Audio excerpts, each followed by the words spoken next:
नमस्कार दोस्तों, bank Nifty analysis की एक और वीडियो में आपका स्वागत करता हूं। दोस्तों बैंक निफ्टी की फाइनल क्लोजिंग हमें मिली है 44,599 और कल की क्लोजिंग से लगभग हमने 82 पॉइंट ऊपर जाके क्लोज किया है। और बैंक निफ्टी देखिए कंटिन्यू बैंक निफ्टी इस रजिस्टेंस को अभी फेस कर रहा है। तो जब तक बैंक निफ्टी ये रजिस्टेंस निकालेगा नहीं, यहाँ पे अगर ध्यान से देखेंगे तो कोई भी डेली कैंडल इस रेंज के ऊपर जाके क्लोज नहीं हुई है। तो ये एक स्ट्रॉन्ग रजिस्टेंस है। कब तक रजिस्टेंस है? जब तक कि बैंक निफ्टी इस रेंज के ऊपर क्लोज नहीं करता है। अगर बैंक निफ्टी इस रेंज के ऊपर क्लोज करना स्टार्ट करेगा तो फिर उसके बाद जो बैंक निफ्टी का नेक्स्ट मूव हो सकता है वो नेक्स्ट मूव यहां तक आ सकता है। ये हो सकता है उसका नेक्स्ट मूव, लेकिन पहले ये इसका रजिस्टेंस है। इस रजिस्टेंस को ध्यान रखिएगा। देखिए जब भी मार्केट रजिस्टेंस को क्रॉस करना, अगर एक अच्छा मूव मार्केट को देना होता है तो मार्केट क्या करता है, थोड़ा सा टाइम बिताता है और टाइम बिताने के बाद अगर उस मूव को या उस रेंज को क्रॉस करता है तो यहाँ पे क्लियर कट एक मूवमेंट मिलता है कि मार्केट नेक्स्ट मूव तक के लिए यहाँ पे तैयार हो सकता है। तो यहाँ पे नजर बना के आप लोग जरूर रखिएगा। देखिए कल के एनालिसिस में भी ऑलरेडी मैंने यही बताया था कि यहाँ पे ध्यान रखिएगा, ये ट्रैप जोन होता है। ट्रैप जोन क्या होता है? ट्रैप जोन में का मतलब ये हो गया कि मार्केट यहाँ से, मार्केट को अभी कुछ नहीं पता, आप कुछ अंदाजा नहीं लगा सकते कि मार्केट ऊपर जाएगा या मार्केट नीचे जाएगा। तो मार्केट क्या करेगा, एक तो लॉन्ग लेग दोजी कैंडल बन गई है। जब भी लॉन्ग लेग दोजी कैंडल बनती है ना तो फिर उसको इंट्राडे में ट्रेड करना काफी मुश्किल होता है। कब तक?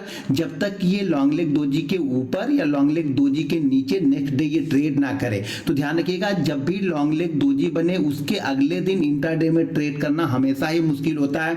बहुत छोटी क्वांटिटी, अगर आप मान के चलिए रोज आप 100 क्वांटिटी से ट्रेड करते हैं तो कोई भी अगर छोटा मोटा ट्रेड दिखता है तो आप 5 क्वांटिटी से ज्यादा यहाँ पे ट्रेड नहीं कर सकते, क्योंकि ज्यादातर टाइम लॉन्ग लेग दोजी 10 में से 9 बार आपको ट्रैप करेगी। ये ध्यान रखिएगा। अगर आपने यहाँ पे, चाहे भी वो कोई भी दिन रहे, चाहे एक्सपायरी का दिन रहे, चाहे विदाउट एक्सपायरी का दिन रहे, तो कभी भी ये समझ लीजिएगा कि अगर पिछले दिन लॉन्ग लेग दोजी बनी है और अगले दिन जब तक मार्केट इस रेंज के ऊपर या नीचे, ये भी ध्यान रखिएगा कि अगर ये बड़ी, मान लीजिए यहाँ पे हमने क्लोजिंग की और क्लोजिंग के बाद 200 पॉइंट ऊपर इसका हाई है और 150 पॉइंट नीचे इसका लो है, तो ये भी ध्यान रखिएगा कि अगर यहाँ से ये ऊपर की तरफ निकलता है, 200 पॉइंट ऊपर मूव कर चुका है और कहाँ पे पहुंच रहा है, रजिस्टेंस के पास पहुंच रहा है, तो यहाँ पे सेलर फिर से एक्टिव हो जाते हैं। इसलिए इसको ट्रेड करना काफी मुश्किल होता है लॉन्ग लेग दोजी के अगले दिन अगर आप इंट्राडे में ट्रेड करते हैं तो यहाँ पे नजर बना के जरूर रखिएगा कि ये रेंज काफी इंपॉर्टेंट है बैंक निफ्टी के लिए। बैंक निफ्टी इस रेंज को अगर निकालता है तो नेक्स्ट मूव के लिए तैयार होगा।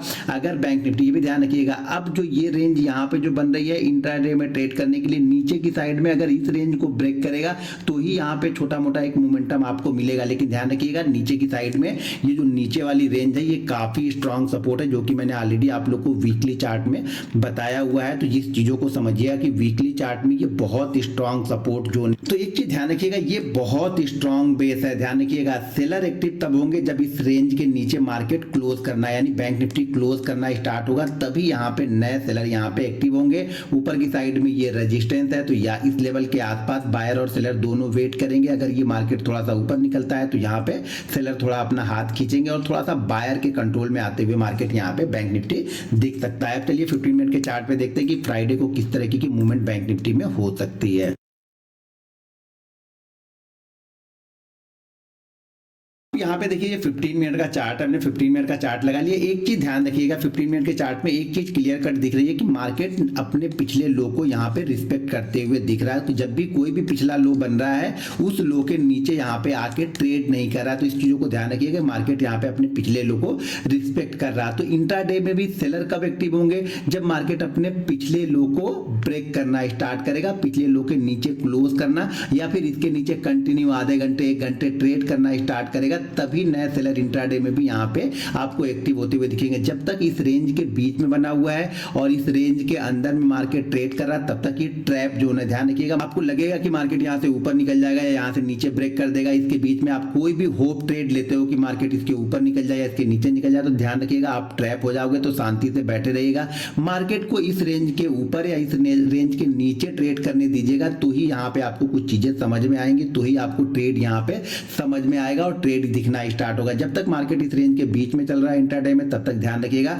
कि ये आपको हमेशा ट्रैप कर सकता है। ऊपर की साइड में आज देखिए 42 पॉइंट ऊपर है और आज क्या किया है, इसने लो को रिस्पेक्ट किया है, कल वाले लो को। तो देखना पड़ेगा कि क्या कल इस लो को रिस्पेक्ट करता है या इस लो को ब्रेक करता है। इस लो को ब्रेक करेगा तो ही बोल रहा हूँ कि छोटा मोटा 60-70 पॉइंट का मूवमेंट हो सकता है कि यहाँ से नीचे की साइड में आए, लेकिन फिर क्या होगा, ये जोन सपोर्ट का काम करेगा। तो सबसे बेस्ट यही है कि यहाँ पे शांति से आप बैठे रहिए, या फिर मार्केट अगर कल इसी जोन में कहीं पे यहाँ पे ओपन हो और थोड़ा सा टाइम बिताने के बाद अगर इस रेंज को ब्रेक करता है तो ऊपर जो साइकोलॉजिकल लेवल है 45,000 वहां पर जाने की कोशिश कर सकता है। लेकिन ध्यान रखिएगा ये बहुत स्ट्रांग यानी 750 से लेकर के 800 ये बहुत स्ट्रांग सप्लाई जोन है बैंक निफ्टी के लिए इंट्राडे में, तो यहाँ पे नजर बना के आप लोग जरूर रखिएगा। अगर ये गैप अप ही ओपन हो जाए इस रेंज के ऊपर और होल्ड कर जाए तो थोड़ी सी शॉर्ट कवरिंग मूव यहाँ पे देखने को ऊपर की साइड में मिल सकती है। नीचे की साइड में यहाँ अगर इसके नीचे आता है तो सेलर यहाँ पे एक्टिव होते हुए दिखेंगे और सेलर वापस फिर मार्केट बैंक निफ्टी को कहाँ पे लेके आएंगे, इस रेंज के आसपास में लेके आएंगे। लेकिन वो तब होगा जब इसके नीचे कंटिन्यू आधे घंटे ट्रेड करता रहेगा।